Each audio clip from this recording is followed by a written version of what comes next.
Et après, nous tirons la tirelire. Et entre autres, je ne sais pas si vous vous rappelez, mais on a accueilli il y a quelque temps Raph Corda, qui est son mari. Vous vous rappelez le livre qu'on a tous acheté? Voilà.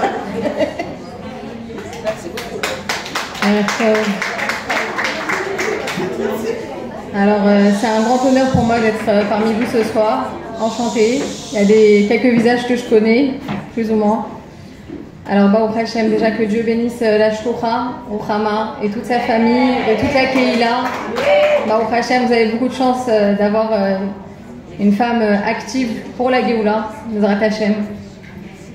Alors, ce soir, on m'a demandé d'aborder le sujet passionnant du corps. Parce qu'entre guillemets, je suis accompagnatrice, j'aide les femmes, j'aime les femmes et c'est pour ça que je les aide à retrouver une hygiène de vie à travers aussi l'alimentation. D'accord? Donc il y a le côté thérapie qui va aussi avec le côté alimentation. Et évidemment, on ne peut pas parler aussi du corps sans parler de ce que la Chassidoute vient nous apprendre sur le corps et l'importance qu'il a. Il y a tellement de choses à dire, c'est un peu dur, mais on va essayer de condenser tout ça et vous dire l'essentiel. Déjà, il faut savoir que le corps, déjà, il est extraordinaire, hein, faut le dire, il est fabuleux. C'est une machine presque indépendante que Dieu il a créée, qui fonctionne tout seul, d'accord? Il sait se gérer tout seul, on va dire. Et combien plus en tant que femme, nous on le sait, pour celles qui ont pu avoir des enfants, Baruch Hashem, on sait à quel point c'est quelque chose de grand de pouvoir donner la vie, Baruch Hashem. Le corps, il a une source très élevée. A priori, nous, on pourrait penser que l'âme est plus élevée que le corps. Oui. En réalité, la Chassidoute, elle nous dit, pas du tout. Le corps, il a une source plus élevée que la Neshama. D'accord? Le corps, il vient du Olam HaTohu. Et l'âme, elle vient du Olam HaTikun. D'accord? Elle vient de Olam HaTzilut. Et après, elle descend dans chaque monde pendant les 9 mois. Elle va stationner, on va dire, dans un des mondes. C'est pour ça qu'on est différents les uns des autres. Et elle va descendre, s'habiller dans un corps. Une des preuves qu'on a que le corps est plus élevé que l'âme, c'est que, évidemment, on attend tous la grande fête. C'est quoi? C'est Triat HaMetim. Le corps, il va nous montrer à ce moment-là, Bezrat Hashem, quand tous ceux qui attendent dans la poussière, ils vont se relever, ils vont danser avec nous, immédiatement, amen. Eh bien, il va enfin dévoiler son vrai niveau, qui est du Olam HaTohu. D'ailleurs, la nourriture, quelque part, l'âme, elle va vitaliser le corps pour l'instant pendant l'exil, mais à la Géoula, c'est le corps qui va vitaliser l'âme. Le rôle va s'interchanger. Il faut savoir aussi que l'alimentation, tout ce qu'on va manger, ça vient du Olam HaTohu aussi. Ça a la même source spirituelle. D'où l'importance de bien se nourrir et de choisir ses aliments. Alors, je vais essayer de condenser un peu tout ce que je veux vous dire. Comment on sait que le corps, c'est lui qui va être éternel? D'accord? Nous, c'est ce qu'on veut, c'est ce qu'on visualise. Et Bezrat Hashem, on doit se dire que notre corps, on doit le préparer aussi à vivre la Netzach, ça veut dire à vivre éternellement. Parce que c'est sa fonction. Et en quelque sorte, c'est sa récompense. Ok, je sais que dans le Am Israël, on a entendu beaucoup d'explications en disant que non, finalement, c'est l'âme qui est éternelle, le corps, il ne l'est pas. D'ailleurs, c'est pour ça que l'âme, elle remonte, elle redescend, ça fait des gilgulim, etc. Des gilgulim. Mais la plupart des sages ont été possèques que, effectivement, Mashiach, on ne va pas recevoir Mashiach dans une âme. On va recevoir Mashiach, une âme en bonne santé, Bezrat Hashem, dans un corps en bonne santé. D'accord? Et ça, la majorité des sages nous le confirment. Notre corps, il va devenir éternel. Il l'est déjà, sauf qu'on n'en est pas conscient. Pourquoi? Parce que malheureusement, il y a un cycle de vie voulu par Dieu. Une des preuves qu'on a aussi dans notre vie tous les jours, j'ai envie de vous dire, c'est que, on ne croise pas un tzaddik tous les jours, mais un tzaddik, lui, il n'a pas d'impureté, parce qu'il n'a pas d'impureté spirituelle. D'accord? Il faut savoir que le rabbi nous explique dans un Mahamar, ça s'appelle Bilam avec la Netzar. Ça veut dire j'anéantirai la mort pour l'éternité et je retirerai les larmes de tous les visages. C'est-à-dire que Dieu il nous a fait cette promesse dans la Torah, il nous a dit qu'à un moment donné, dès que Mashiach, on va entendre le shofar Hagadol, eh bien, il va retirer le souffle d'impureté de la terre. Et le rabbi nous explique là-bas, il nous dit qu'en réalité, pourquoi le corps, pourquoi on est redevenu mortel? Parce qu'a priori, nous, on était créés pour être immortels, oui, Adam et Chava. Le rabbi dit là-bas, pourquoi Dieu, il n'a pas fait en sorte de nous, malgré il y a eu la faute, ok, ils font tchouva, laisse-nous toucher encore à nouveau à l'arbre de la vie. L'arbre de la vie, c'est l'arbre de la vie éternelle. Pourquoi tu ne nous as pas laissé reprendre un fruit de là-bas? Et le rabbi explique que, étant donné que quand Adam et Chava ils ont fauté, ils ont intégré le mal en eux, c'est-à-dire que c'est devenu quelque chose de pnimi, eh bien si Dieu il les avait laissés retoucher à l'arbre de vie, c'est-à-dire redevenir immortels, la mort serait devenue immortelle avec eux.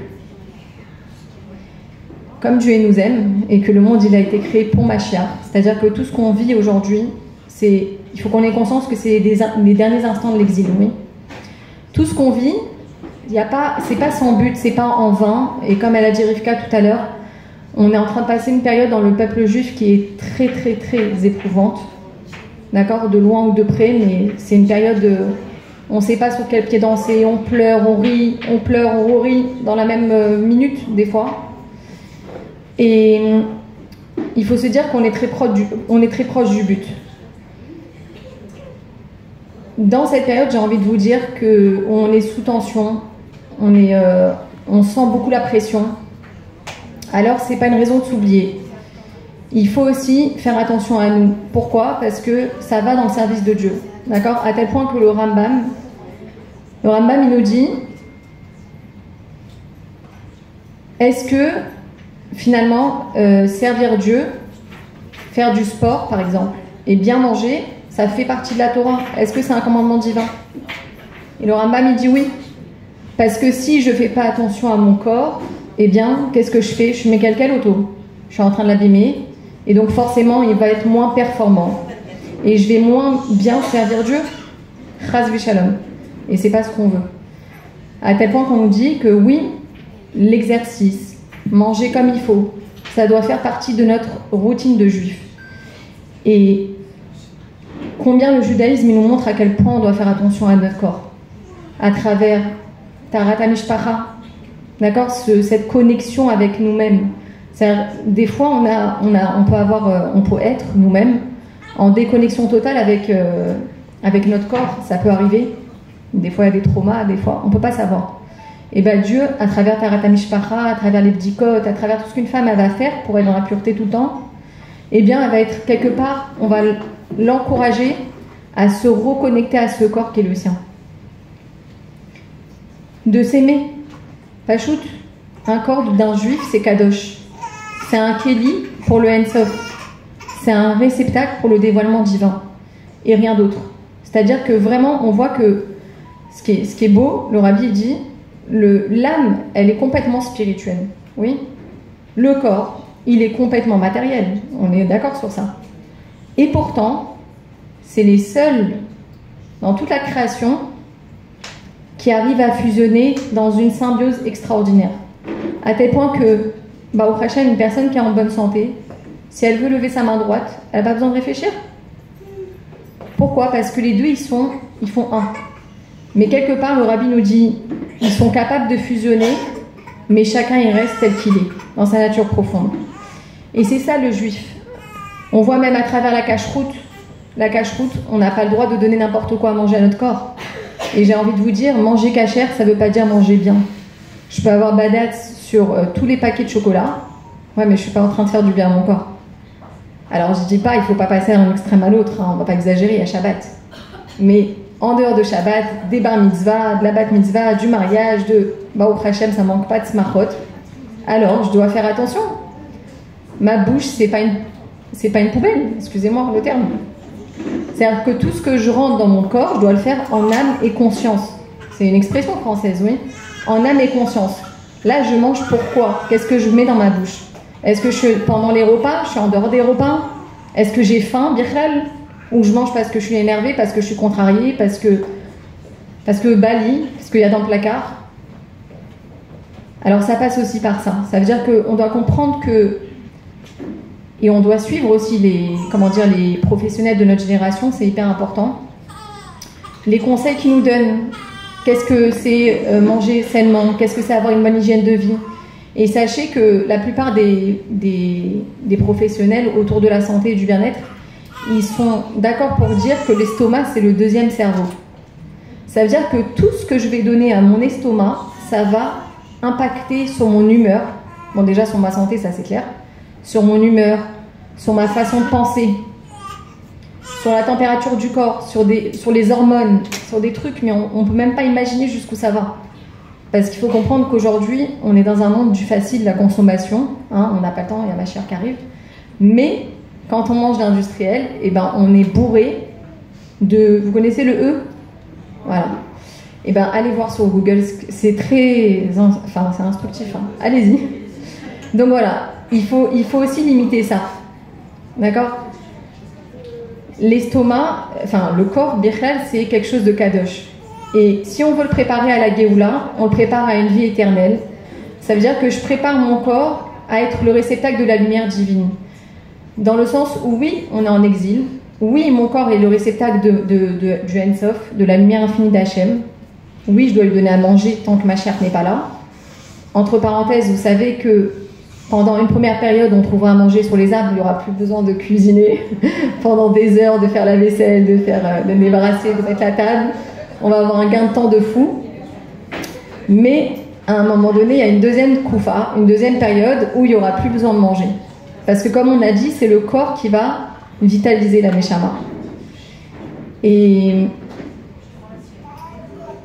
donc, on doit se préparer à recevoir cette lumière infinie de Dieu. Alors oui, on la reçoit à travers la Neshama aujourd'hui, à travers les mitzvot, à travers l'étude de la Torah, à travers tout ce qu'on fait toute la journée qui est extraordinaire parce qu'on fait un avec Dieu. C'est-à-dire qu'un juif, il va travailler, il va pas travailler.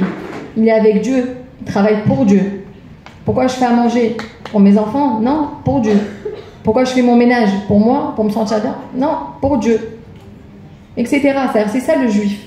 C'est un. C'est pas genre j'ai mon travail, ou j'ai mon plat, ou j'ai mon kiff, mon plaisir, et après à Dieu. Non. Le juif, c'est tout l'inverse. D'ailleurs, on vient de passer tout bishvat. C'est quoi tout bishvat? C'est le plaisir, c'est le oneg.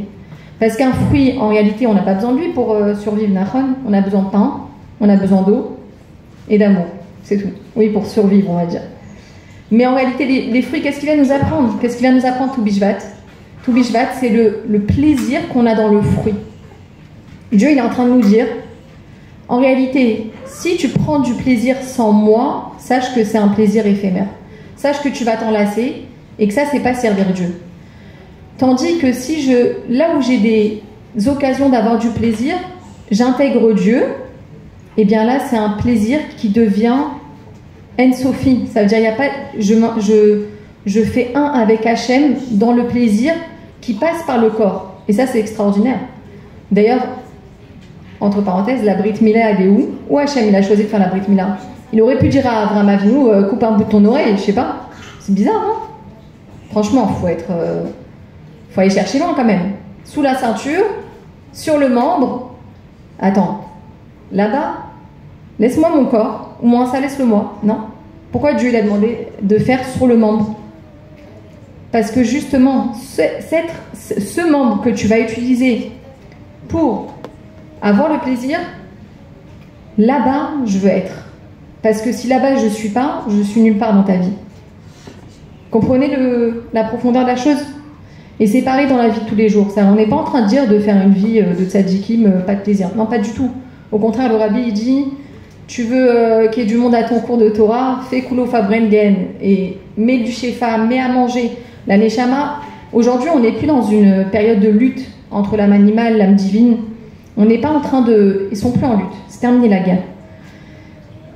Maintenant, ils sont en paix. Et au contraire, l'âme animale, elle ne veut que servir Dieu. Le Yetzirah, il ne veut que servir Dieu. C'est-à-dire qu'on doit utiliser le feu, comment dire, l'intensité, la fougue de l'âme animale, on doit le prendre et servir Dieu avec. Et où est-ce que ça se passe? Dans notre conscience. C'est-à-dire que demain, je vais prendre un petit déjeuner, faire un kiff, etc., avec mes copines, avec mon mari, peu importe, je ne vais pas le faire juste pour moi. Je dis, ça, c'est pour Hachem. Ça, c'est pour prendre des forces pour mieux servir Dieu. Pareil pour tout, j'ai envie de vous dire.